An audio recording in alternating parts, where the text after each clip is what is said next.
ChatGPT Janoi, they told me my father's sailboat was an eyesore, that it was too outdated for their precious lake, that if I didn't remove it within 30 days, they'd fine me $100 a day, until I bent to their will.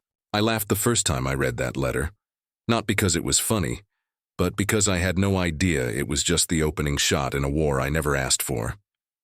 Looking back now, I realized that little piece of paper wasn't about a boat at all. It was about power, control, and greed. And they had no idea they were messing with the wrong man. I bought this house 3 years ago, not long after my marriage fell apart. 15 years of my life had evaporated in a courtroom, and I needed a reset, a place that felt like mine. When I saw this little craftsman-style home perched along the edge of Pine Hollow Lake, with a weathered dock stretching into the water, something in me just settled. It wasn't grand or flashy, but it had soul. The kind of place where mornings smell like pine needles, and the lake catches the first light of dawn like liquid gold. It was peaceful, quiet, and most importantly, it was where I could keep the Maribel, my father's old sailboat. The Maribel isn't just a boat. It's a piece of my childhood. My dad taught me how to sail on that deck when I was 10, his hands guiding mine on the tiller, his voice steady and patient as he taught me how to read the wind and feel the water beneath us. When he died 5 years ago, that little 26-foot sloop became the last tangible thread connecting me to him. Every weekend I polished the brass, sanded the wood, and took her out just to hear the familiar creak of the rigging. She wasn't new, but she was beautiful, and she was home. For the first couple of years, life here was everything I'd hoped for. My neighbors were decent, the lake was calm, and the Homeowners Association, the infamous Pine Hollow Shores HOA, stayed out of my hair. That all changed when Vanessa Langley took over as president. She was one of those people who looked like she'd been born in a boardroom. Immaculate suits, polished smiles, and the kind of confidence that often hides insecurity and ambition. Her campaign had been all about elevating property values and modernizing community standards, which sounded harmless enough at the time. Until it wasn't. I still remember that morning vividly. I was on the back deck with a cup of coffee, watching a pair of herons skim the water, when I noticed the envelope in my mailbox. Thick cream paper, embossed with the HOA's logo like they were announcing a royal decree. According to the letter, my sailboat violated newly adopted aesthetic standards for watercraft. No details, no explanations, just an ultimatum, remove it or pay. At first I thought it was a mistake. But when I walked down to the dock and looked at the Maribel, nothing about her seemed out of place. Her deep blue hull gleamed in the sunlight. Her teak trim shone like honey.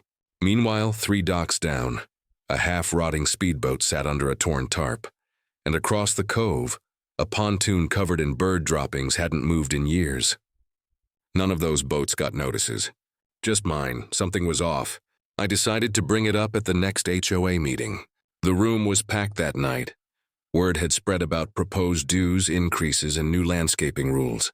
When it was my turn to speak, I asked the question I thought was obvious. Can someone point me to the specific bylaw about boat aesthetics? The room got quiet. Vanessa smiled that tight politician smile and told me, "Mr. Callahan, your vessel is simply outdated. It detracts from the image we're cultivating here." I pressed. Outdated isn't a violation. And there are boats in worse shape than mine that haven't received a single notice. Her second in command, a smug realtor named Dean, leaned into the microphone. "The HOA has discretion. Pine Hollow Shores is a luxury community. Your boat looks like it belongs in a museum." I showed them photos, side-by-side comparisons of neglected boats they'd ignored. That's when the mask slipped. Vanessa's voice sharpened, her patience thinning. "We address violations on a case-by-case basis," she snapped. And then Grace, a real estate attorney who lived next door, leaned over and whispered something that made my blood run cold. "Vanessa's husband asked if you'd ever consider selling this property. So they were looking to redevelop the lakefront." Suddenly, it all clicked. This wasn't about aesthetics. This was about forcing me out. I left that meeting furious. But more than that, I felt betrayed. This wasn't just my home. It was my father's legacy, and they were trying to erase it. That night, I poured a drink and dug through every property document I had. Surveys, deeds, development plans, anything I could find. And then I saw it.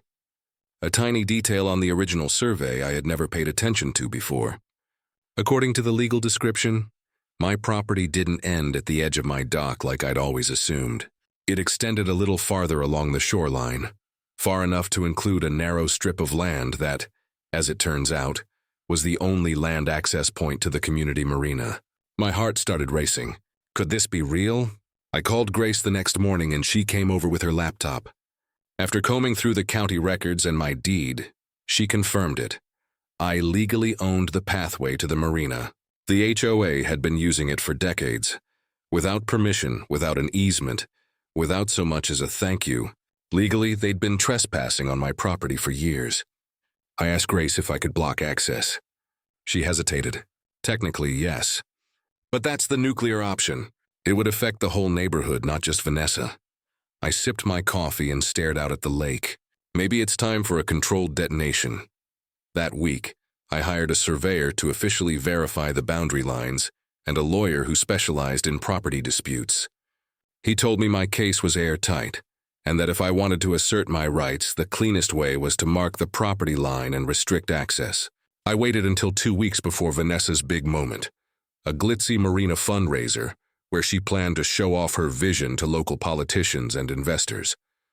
And then I set my plan into motion. 3 days before the event, I ordered cedar fencing, custom private property signs, and installed security cameras along the property line. The night before the event, I barely slept. Not from nerves, but from anticipation. At 5 a.m. the next morning, a crew from a fencing company 2 towns over rolled up in their trucks. By 7:30, cedar posts were going into the ground, including right across the little footpath to the marina. By 8:15, Vanessa's silver BMW screeched into my driveway. She stormed toward me, red-faced and shaking. "What the hell do you think you're doing?" I kept my voice calm, securing my property. "Would you like to see the county records? This is community land," she barked. "No," I said, holding up the survey report. "This is my land, and your HOA has been trespassing on it for 30 years. She threatened to call the police. I encouraged her to do it. When they arrived, they looked over my paperwork and told her, politely but firmly, that this was a civil matter and I was within my rights. By noon, the whole neighborhood was talking. By 3 p.m., Vanessa was back, trying a softer tone. "Let's be reasonable, Matthew. We have an important event tomorrow. People will be very upset if they can't access the marina." I sipped my coffee. Sounds like a problem that could be solved with an easement agreement. One that acknowledges my property rights. Oh, and while we're at it, you can rescind those bogus notices about my boat. The next evening, with the HOA board, a state representative, and several prominent guests crammed into my living room, we hammered out a deal. They acknowledged my ownership, agreed to negotiate a formal easement within 30 days, and withdrew every notice they'd ever sent me. The cherry on top? A special meeting to review the HOA's governance policies. I signed the papers and agreed to unlock the gate for the charity event. But the story didn't end there. The next day, I met Vanessa's ex-husband, Martin, who told me everything. She and her current husband had a plan to quietly acquire every prime waterfront property, turn Pine Hollow shores into a luxury resort, and cash out big. They'd already created an LLC and purchased 6 properties below market value by harassing the owners into selling, and I was their next target. Armed with documents, property records, and Martin's notes, I called an emergency community meeting right after the fundraiser. That night, I stood in my backyard and laid everything bare. The selective rule enforcement, the harassment campaigns, the diverted HOA funds, the development plans. One by one, my neighbors told their own stories. Fines for bird feeders, threats over vegetable gardens, citations for unsightly cars that had never been a problem before. The anger in the crowd was electric. When the evidence was undeniable, Bob, a retired colonel who'd lived here since the beginning, stood up and called for a vote of no confidence in the HOA leadership. 52 people voted yes. 3 voted no. Vanessa and her cronies were out. The new interim board rescinded every violation, initiated a forensic audit, and began negotiating a formal easement with me, one that guaranteed Maribel would never be touched again. That audit uncovered nearly $50,000 misappropriated from HOA funds, and Vanessa and her husband soon faced ethics investigations that cost them their careers. They sold their house and left town. Their company dissolved. In a twist of poetic justice, Martin, the man who had helped expose their plan, bought their former home and became an active part of the community. And as for me, I restored Maribel to better than new, and on sunny weekends I teach the neighborhood kids how to sail, just like my dad taught me. A year later, Pine Hollow Shores is everything I hoped it would be. Not because of fancy bylaws or corporate development schemes, but because neighbors decided to take back control. The HOA now exists to serve the people who live here, not the people trying to exploit them. Property values rose naturally. The Marina is a hub for barbecues and sailing races. And the fence? It's still there, with a simple wooden gate open wide and held by an anchor-shaped latch, a reminder of how close we came to losing everything. Sometimes, late in the evening, I sit on the deck of Maribel and watch the sunset spread across the lake. I think about how different things could have been if I'd just caved, if I'd removed the boat and kept my head down. Maybe Pine Hollow Shores would be a gated resort by now. Maybe the place I call home would be gone. But I didn't cave. I fought back. And in doing so, I saved more than just a boat. I saved a community. There's one thing I've learned through all this. It's that people like Vanessa count on your silence. They count on intimidation working. But the moment you know your rights and stand firm, their power crumbles like a sandcastle in the tide. My dad used to say that on the water. And in life, it's not the size of the boat that matters. It's the courage of the person at the helm. So tell me, if you were in my shoes, would you have fought back the way I did? Or would you have just taken the path of least resistance? Drop your thoughts in the comments, because I genuinely want to know how many of you have faced power-hungry HOAs like this, and what you would have done.